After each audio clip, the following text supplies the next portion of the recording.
안녕하세요. 책한민국입니다. 오늘 소개할 책은 스님의 필사책. 원작자는 석가모니 부처님, 편역자는 정운 스님입니다. 석가모니 부처님.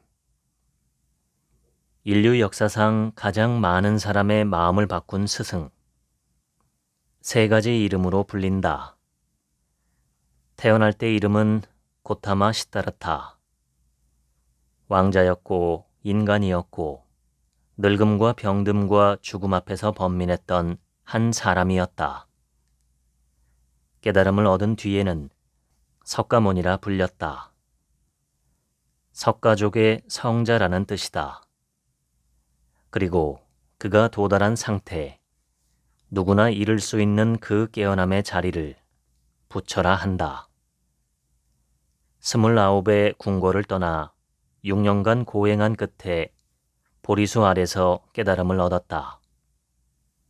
이후 45년간 인도 각지를 걸으며 가르침을 펼쳤고 그 말씀이 제자들에 의해 기록되고 후대에 쌓여 오늘날 수천 권의 경전이 되었다. 편역자 정운.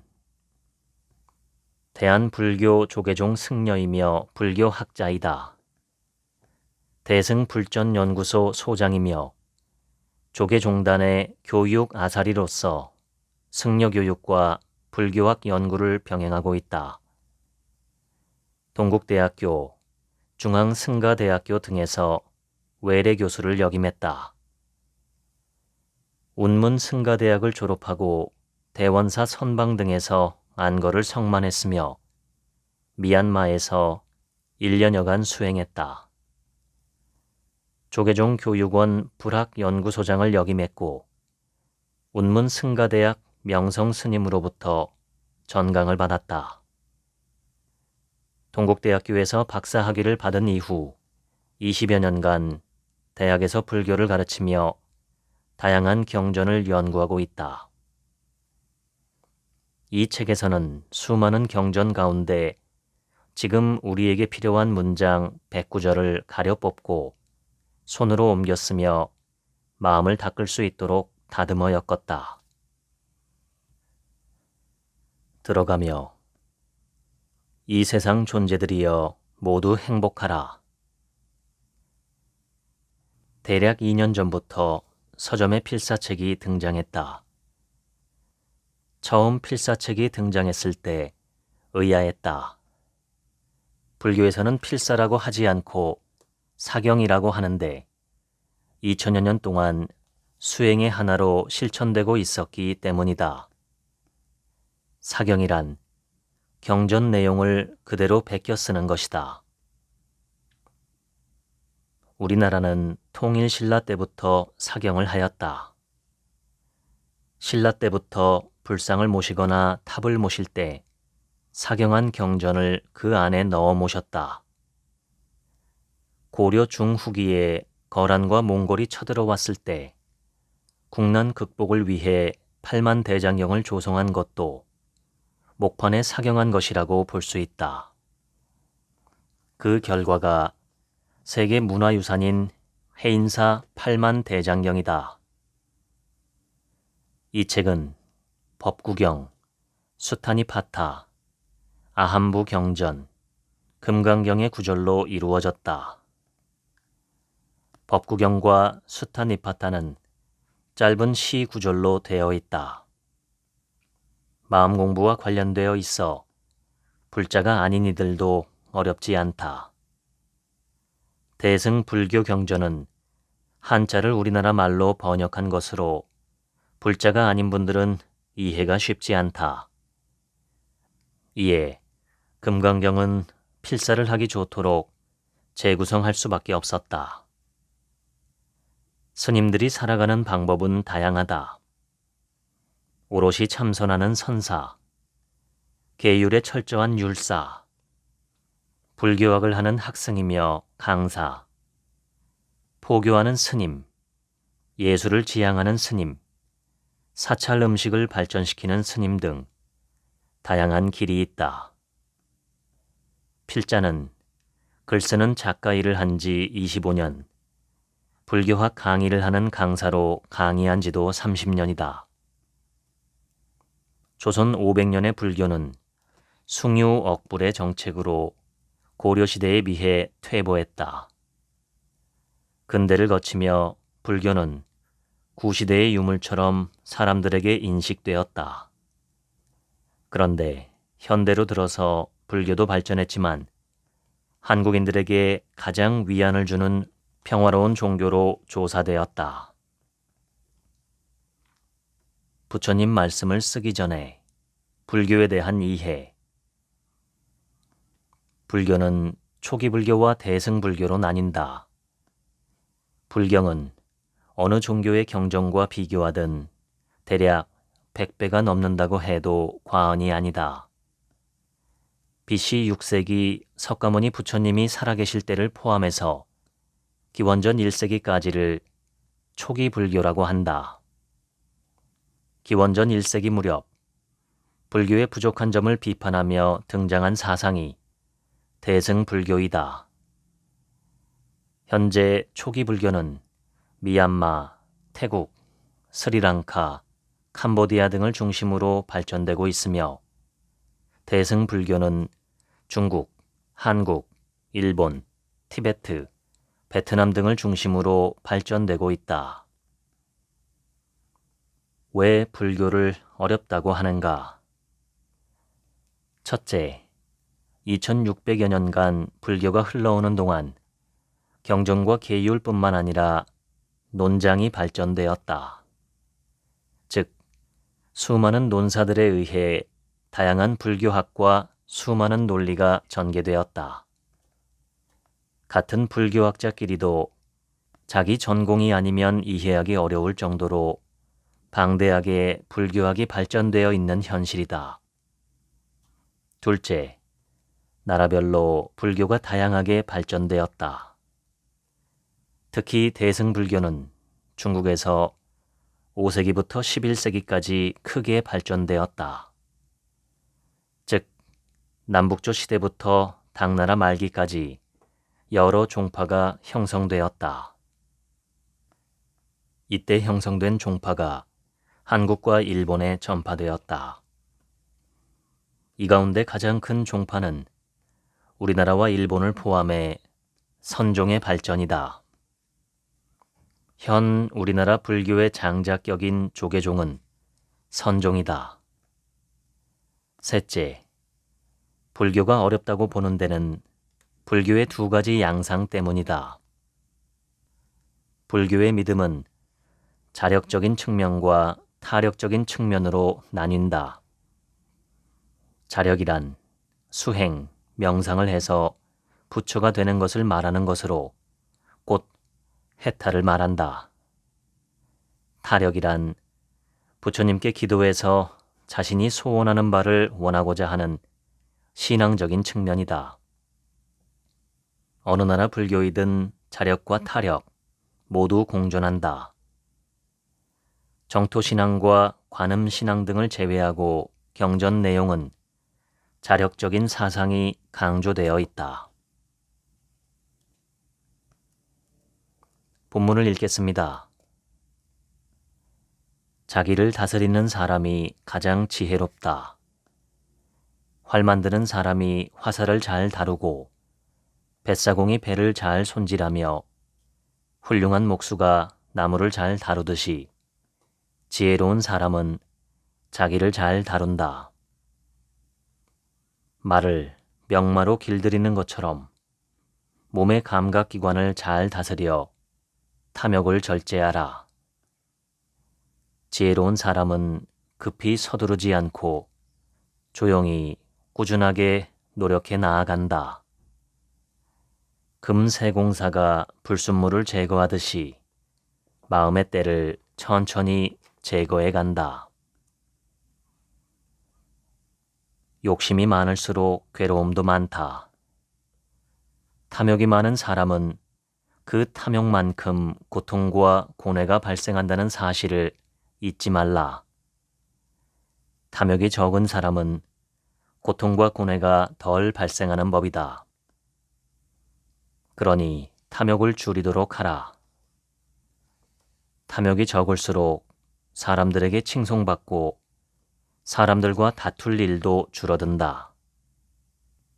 욕심을 부리지 않으니 상대에게 아첨할 일이 없다.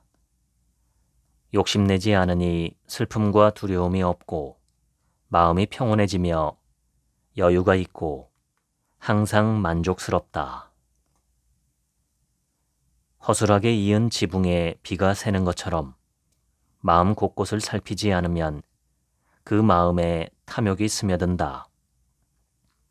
촘촘히 꼼꼼하게 잘 이은 지붕에 비가 쏟아져도 빗물이 스며들지 않는 것처럼 마음 곳곳을 잘 살피는 사람에게는 탐욕이 스며들지 않는다.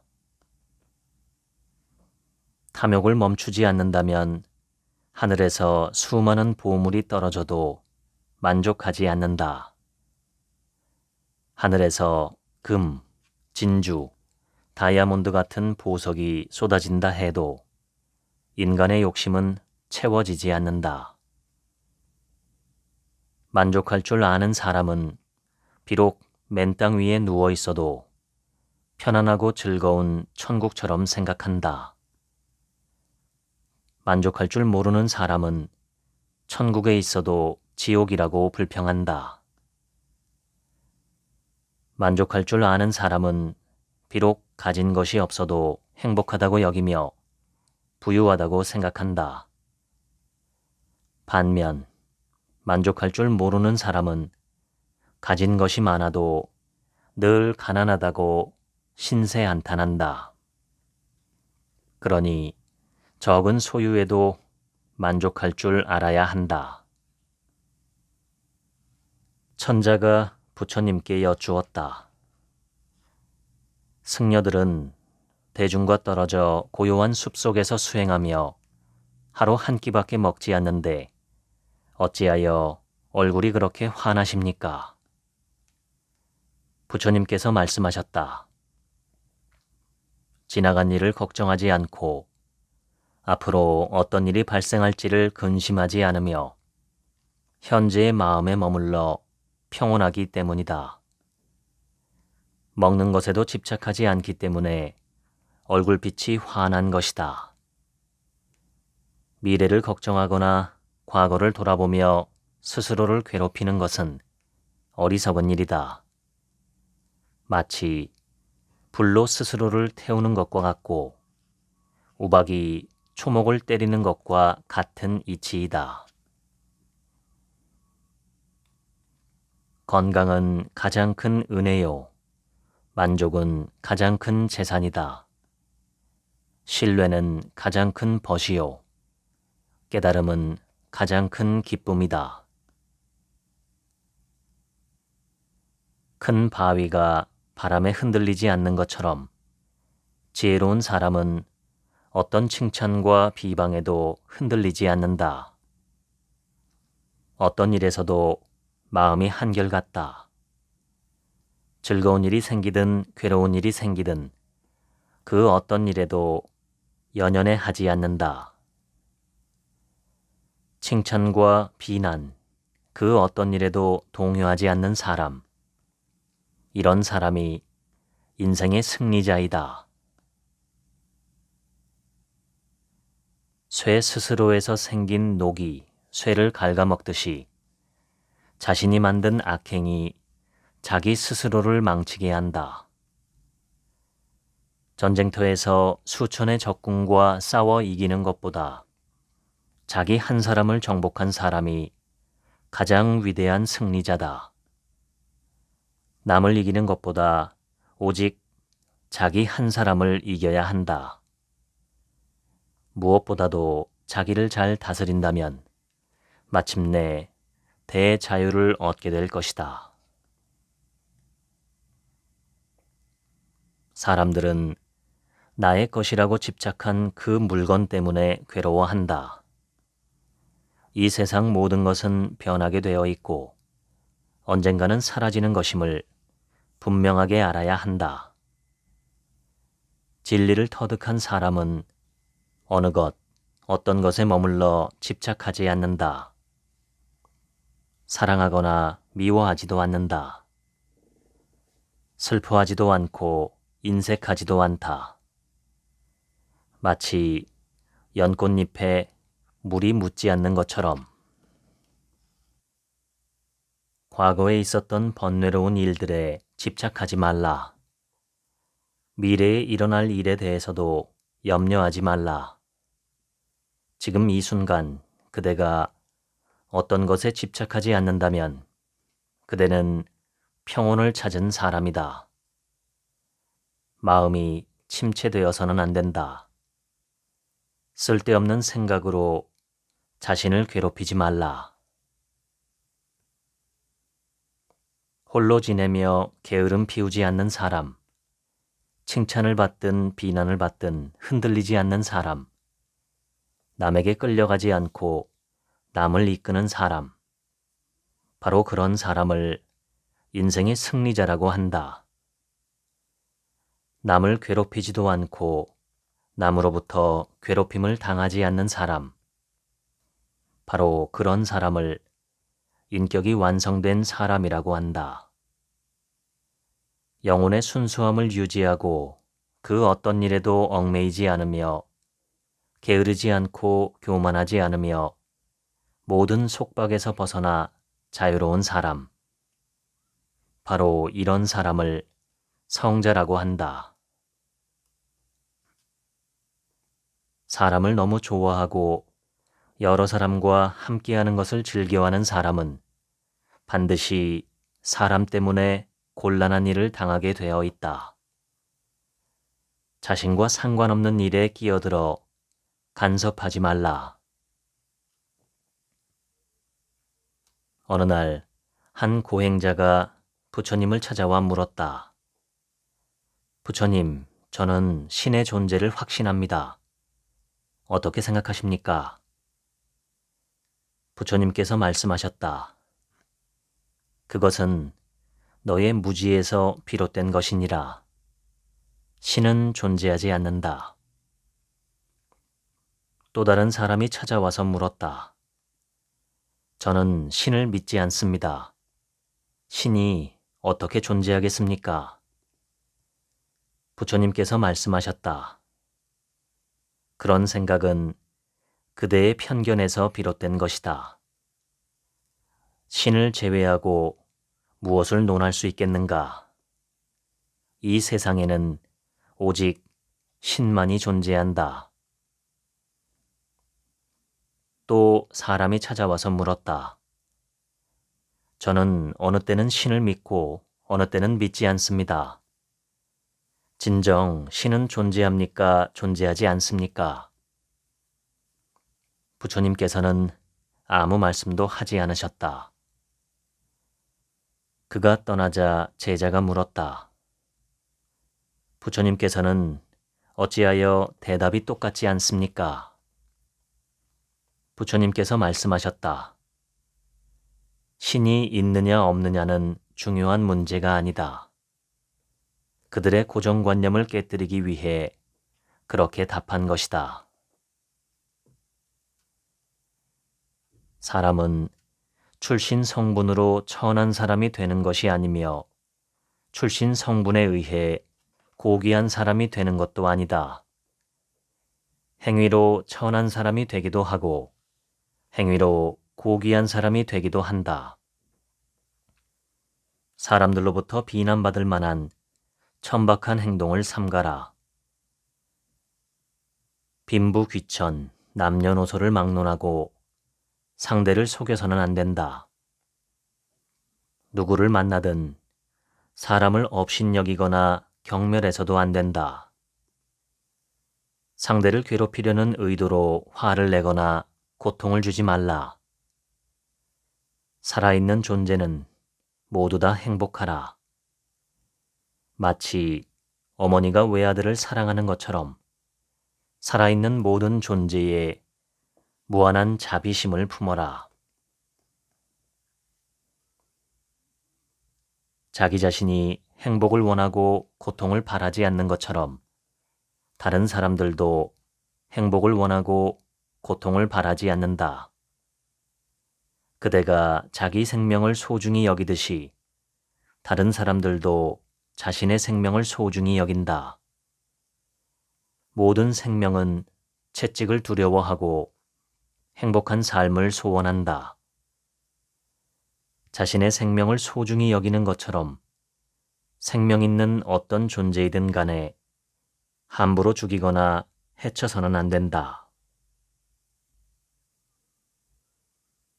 자기 자신이 행복을 추구하듯 세상의 모든 존재도 자신들의 행복을 추구한다. 그대가 다른 존재들에게 피해를 끼친다면 다음 생에 불행하게 살 것이다. 그대가 혹 다른 존재들에게 피해를 끼치지 않는다면 다음 세상에서는 행복한 존재로 태어날 것이다. 형상으로 나를 보거나 음성으로 나를 찾고자 한다면 참 열애를 볼 수 없다. 목련 스님이 외도들에 의해 피살당해 열반에 들었다. 수많은 스님들이 화가 나서 부처님께 우리도 그들에게 안갚음해야 한다고 말했다. 부처님께서 이렇게 말씀하셨다. 너희들은 아직도 삶의 진리를 체득하지 못했구나. 육체는 무상하고 업보는 끝이 없나니 원한을 원한으로 갚아서는 안 된다. 이것은 목련이 바라는 것이 아니다. 내가 한밤중 산매에 들어 죽은 목련을 만났는데 그는 어떤 원망도 슬픔도 없이 편안하게 열반에 들었다. 깨달은 자에게는 삶과 죽음이 흐르는 강물과 같다. 삶이 있으면 죽음이 있는 것이 당연한 이치이다. 목련은 우리에게 용서하는 법과 삶의 초연함을 가르쳐 주었다. 제자 수보리가 부처님께 물었다. 어떤 마음 자세를 갖고 살아야 합니까? 부처님께서 말씀하셨다. 사람은 무슨 일에서든 누구에게나 집착 없이 베풀어야 한다. 무엇인가 상대에게 바라거나 관념 두지 않고 보시해야 한다. 이런 마음으로 사람을 사랑하고 진심으로 대한다면 인생에서 매우 큰 복덕을 얻을 것이다. 제자 수보리가 부처님께 물었다. 깨달음을 구하려고 마음 낸 사람은 괴로운 마음을 어떻게 다스려야 합니까? 부처님께서 말씀하셨다. 세상의 모든 존재를 깨달음의 길로 이끌어라. 그렇게 중생을 최상의 부처 경지로 인도한 뒤에는 그들을 인도했다는 관념을 갖지 말라. 어떤 대가도 바라지 말고 베풀어라. 상대에게 베풀었다는 그 관념도 두지 말라. 나라는 생각, 관념, 집착을 버려라. 그 아상만 여윈다면 깨달음의 경지이다.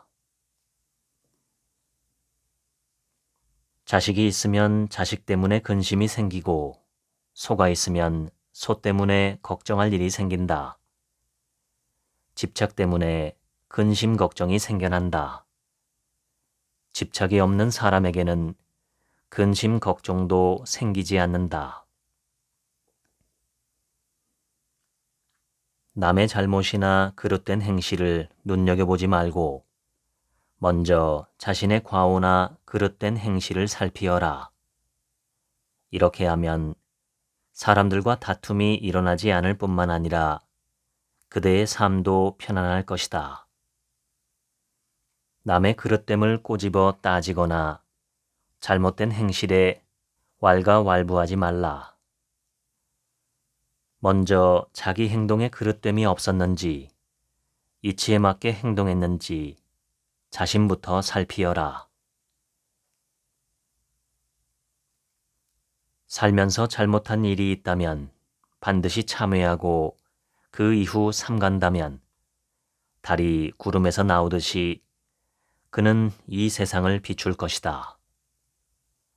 살면서 악업을 지었을지라도 선업을 지어 악업을 상쇄시킨다면 달이 구름에서 나오듯이 그는 반드시 이 세상을 비출 것이다. 나쁜 짓 하지 말고 수많은 선행을 지어라. 자기 마음을 청정히 하는 것, 이것이 모든 부처님의 가르침이다. 남이 듣기 싫어하는 말은 하지 말고 악담을 삼가하라. 종소리가 은은하듯 좋은 의도로 부드럽게 말한다면 어떤 시비도 발생하지 않는다. 이런 사람은 이미 인격이 완성된 사람이다.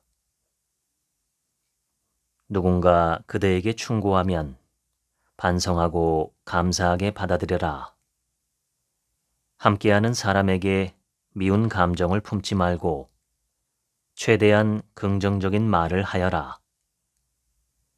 시기가 적절하지 않을 때는 말을 삼가고 상대를 폄훼하려는 마음을 품지 말라. 부처님께서 말씀하셨다. 수행자들이여, 말을 할 때는 4가지를 염두에 두어라. 첫째는 최대한 좋은 말을 하라. 둘째는 법다운 말, 진리에 맞는 말을 하라. 셋째는 타인의 감정을 상하게 하는 말을 삼가라. 넷째는 말에 진심이 담겨 있어야 한다. 영혼이 없는 말을 삼가라. 애정이 담긴 말을 하라. 감정이 섞인 말을 삼가고 자신과 상대 모두에게 도움이 될 수 있는 말을 하라. 부처님께서 말씀하셨다. 남의 잘못을 들춰낼 때는 5가지를 염두에 두어야 한다.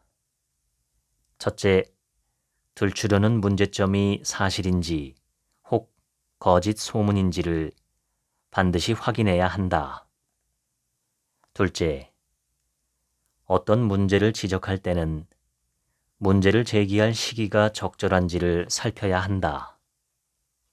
셋째, 그 문제에 대한 지적사항이 상대방과 제3자 모두에게 이익이 되어야 한다. 넷째, 부드럽고 조용하며 번잡하거나 까다롭지 않아야 한다.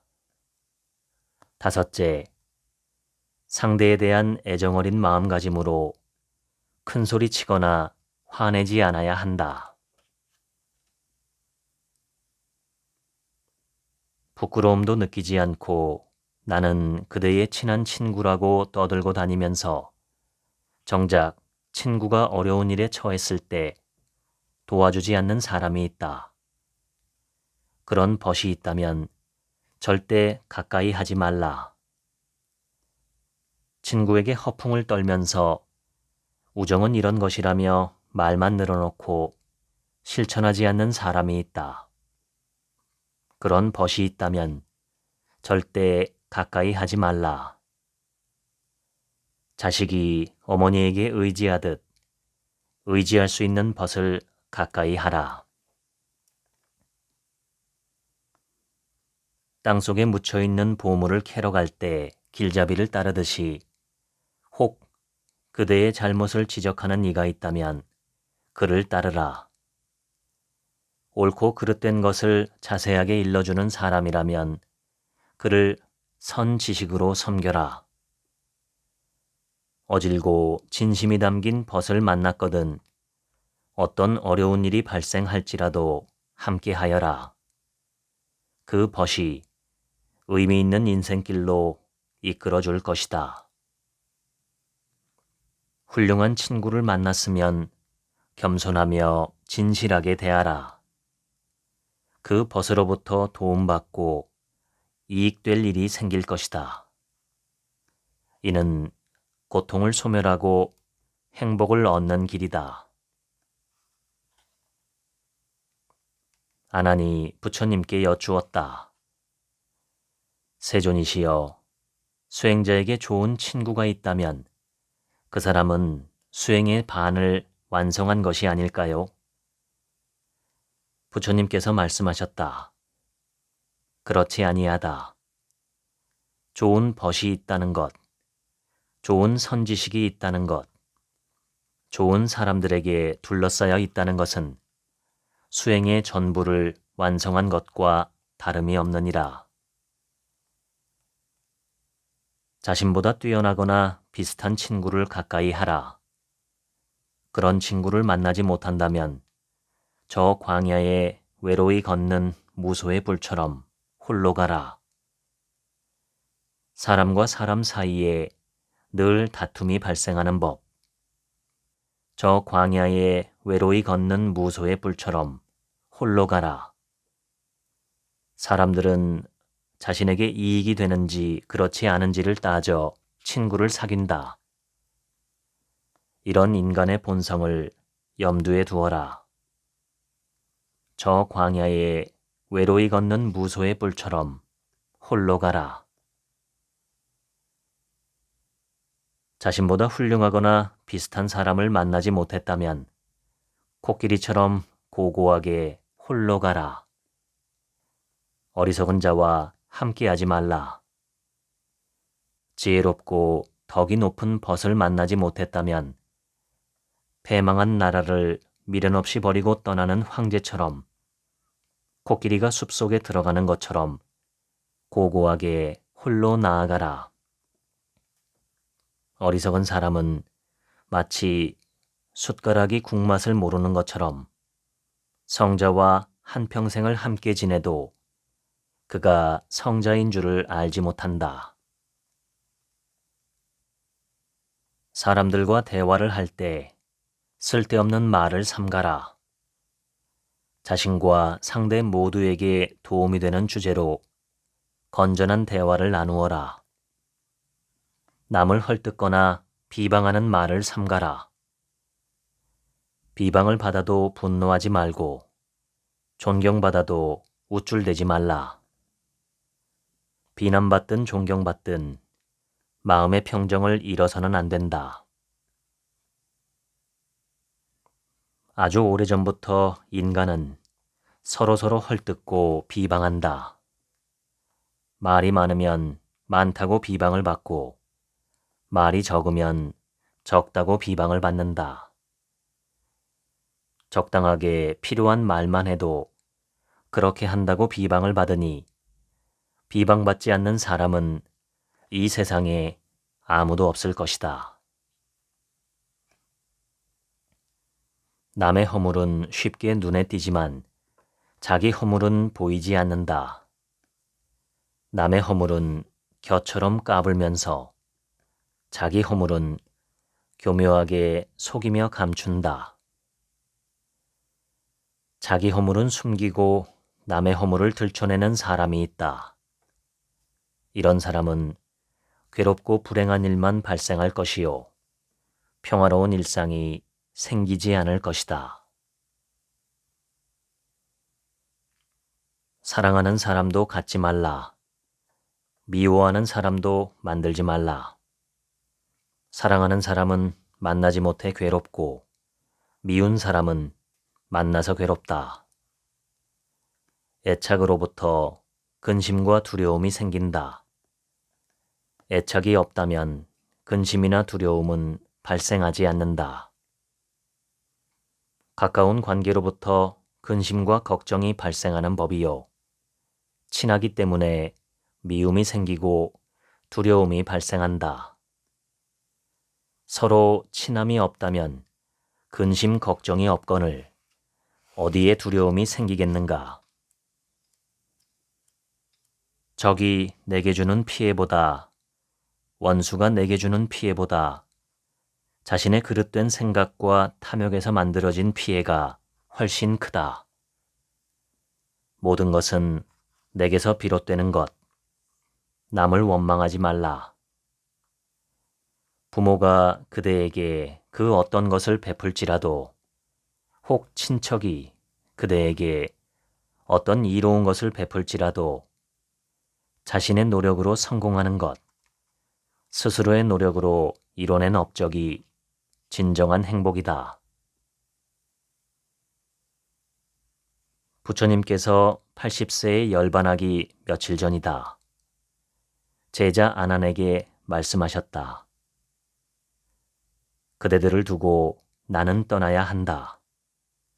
그대들은 열심히 수행하며 계율을 잘 지켜라. 너희들 비구들은 자신을 의지처로 하고 타인을 귀의처로 하지 말라. 진리를 의지처로 해 진리에 귀의하며 다른 것에 귀의하지 말라. 살아있는 것을 죽여서는 안 된다. 사람을 시켜서 죽여서도 안 되며 다른 사람이 죽이는 것을 묵인해도 안 된다. 상대가 자신보다 강자이든 약자이든 절대 살아있는 모든 존재에 폭력을 행사하지 말라. 그대에게 주지 않는 것은 어떤 것이든 취하지 말라. 어느 장소에서든 자신의 것이 아닌 물건을 갖지 말라. 다른 사람을 시켜서 갖게 해서도 안 되고 다른 사람이 훔치는 것을 보고 묵인해도 안 된다. 둘이 있을 때나 여럿이 함께 살 때도 어느 누구에게도 거짓말이나 허튼 말을 삼가라. 다른 사람을 시켜 거짓말을 하게 해서도 안 되며 다른 사람이 거짓말하는 것을 묵인해도 안 된다. 한 방울 한 방울이 모여 큰 항아리를 채우는 것처럼 작은 악행들이 하나하나 쌓여 큰 업보가 된다. 한 방울 한 방울이 모여 큰 항아리를 채우는 것처럼 작은 선행들이 쌓이고 쌓여 큰 복덕이 생길 것이다.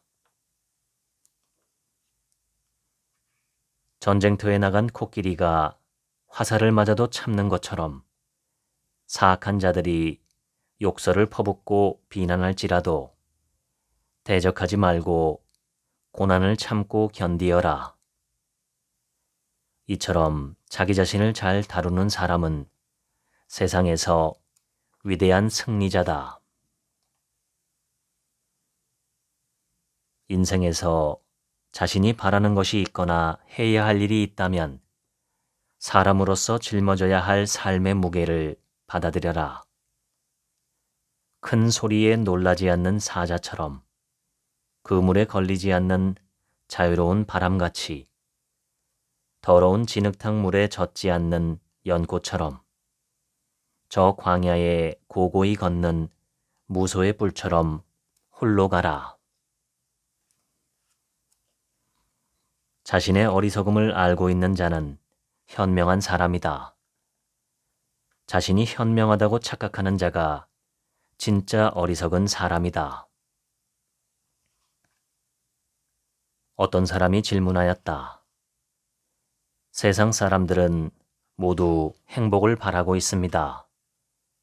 부처님, 인생에서 최고의 행복이란 어떤 것입니까? 부처님께서 답변하셨다.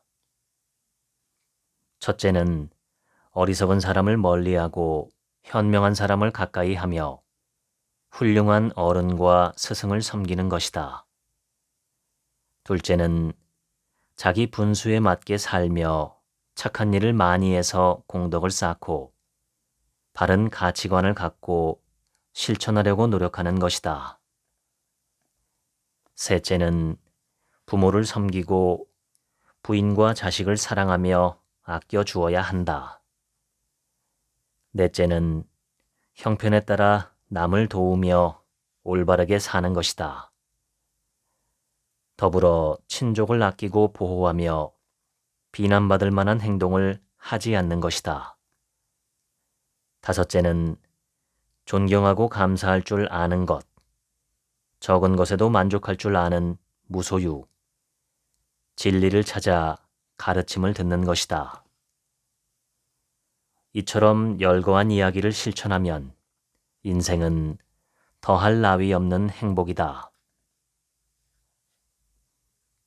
부처님의 가르침을 뗏목과 같이 여기어라. 강을 건너면 뗏목을 버리듯 부처의 가르침조차 버려야 하거늘 하물며 진리 아닌 것을 추구하려고 하는가.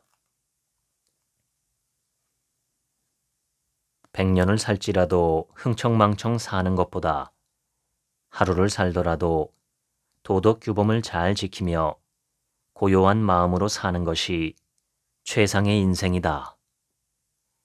진리를 모르고 100년을 사는 것보다 단 하루를 살더라도 성스러운 가르침을 따르고 진리를 추구하는 삶이 최고의 인생이다. 익은 과일은 반드시 땅으로 떨어지게 되어 있다. 이처럼 생명 있는 자는 반드시 죽게 되어 있다. 모든 살아있는 존재는 반드시 죽게 되어 있다. 세상의 모든 것은 꿈, 환상, 물거품, 그림자, 이슬, 번갯불과 같으니라. 이 육신을 물거품처럼 보고 이 세상 모든 것을 아지랑이처럼 보아라. 이렇게 세상 만물을 바라보는 사람은 삶의 괴로움이 소멸되고 진리를 성취한다. 모든 조건 지어진 존재는 다 고다. 모든 존재가 고 덩어리임을 지혜롭게 꿰뚫어보는 사람이라면 번뇌와 고통이 더 이상 생기지 않을 것이다. 존재하는 모든 것에 나라고 할 만한 실체가 없다. 어리석은 사람은 이 아이는 내 자식이다. 이것은 내 재산이다. 라고 집착하며 근심한다. 인생에서 정작 자기 자신조차 자신의 것이 아니거늘 어찌 하물며 자식과 재산을 내 것이라 집착하는가. 비구들이여, 이제 너희들에게 마지막으로 말하노라. 이 세상에 존재하는 모든 것은 영원한 것이 없다. 게으름 피우지 말고 열심히 정진해 깨달음을 얻도록 하여라. 과거를 쫓지 말고 오지 않은 미래를 염려하지 말라. 과거는 이미 지나갔고 미래는 아직 오지 않은 것. 오로지 현재 일어난 것만을 관찰하라.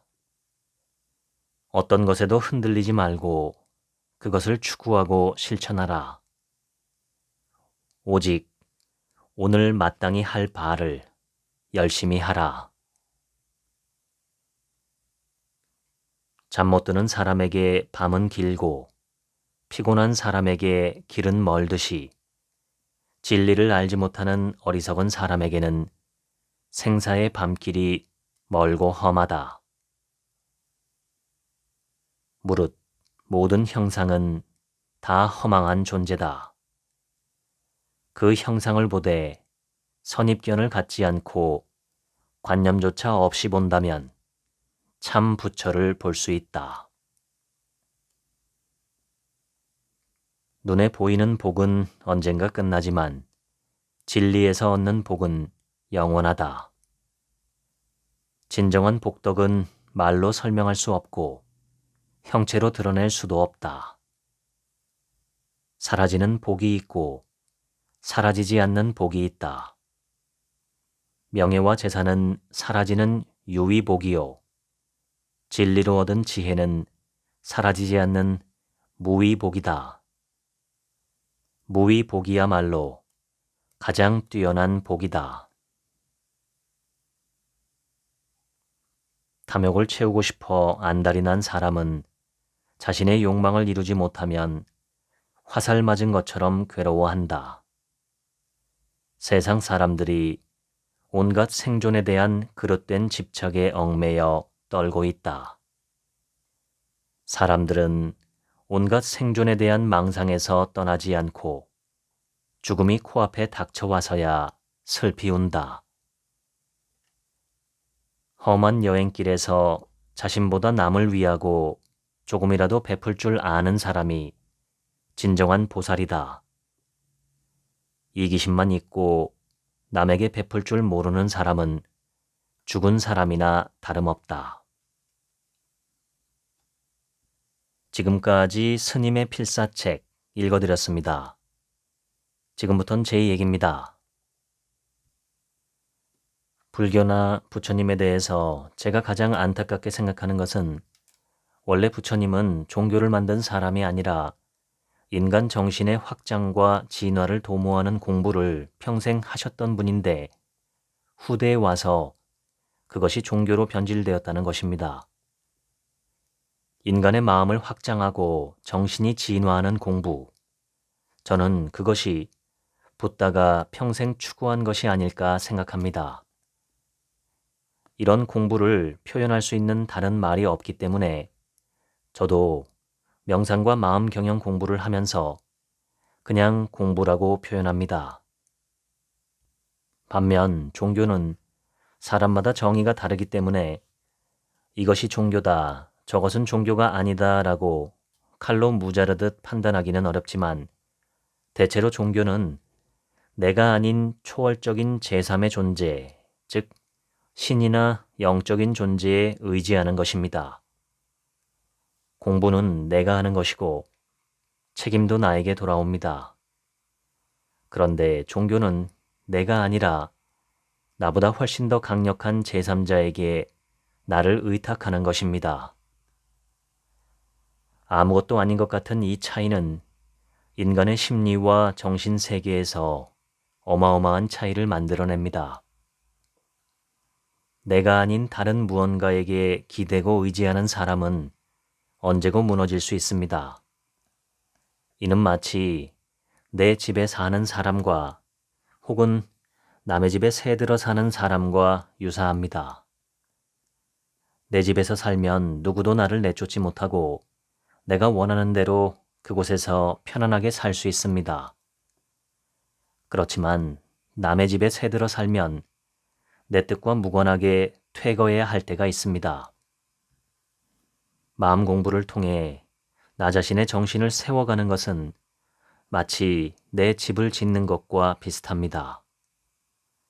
종교를 통해 신이나 제3의 초월적인 존재에게 의지하고 기대는 것은 언제든 비워주어야 하는 남의 집에 새들어 사는 것과 비슷합니다. 인간에게는 정신이라고 하는 우주 최강의 능력이 있습니다. 특히 그 중에서도 이성은 지금의 인류 문명을 만들어낸 핵심 능력이죠. 이 능력을 더 잘 살려나가는 것이 인류의 희망입니다. 부처님이 하신 말씀은 참 많지만 사실 대부분은 아주 상식적인 이야기들입니다. 대부분이라고 표현한 까닭은 신비한 영역, 영적인 영역에 대해서는 저도 잘 모르기 때문입니다. 부처님 가르침의 핵심은 한 번뿐인 내 삶을 보람차고 행복하게 살아가는 데 초점이 있습니다. 가장 큰 보람, 가장 큰 행복을 찾아 살아가자는 것입니다. 인간의 가장 큰 보람과 가장 큰 행복은 유형의 물질에 있지 않습니다.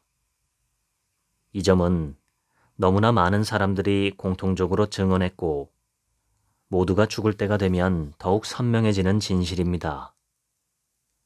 우리의 가장 큰 행복과 보람은 현명한 인간, 정신적으로 탁월한 인간이 되는 데 있습니다. 그런 인간이 될 때 나도 살고 세상도 살릴 수 있습니다. 제가 공부하는 메타 명상과 마음 경영의 1차적인 목적도 그것입니다. 이 영상 설명란 더보기 버튼을 누르시면 다음 달 시작하는 온라인 전용 명상 및 마음경영 수업에 대한 안내가 있습니다. 월요일 밤에 집에서 편안하게 줌으로 수업에 참여하실 수 있습니다. 많은 신청 부탁드립니다. 지금까지 책 한 민국의 하루치 생각이었습니다. 들어주셔서 감사합니다.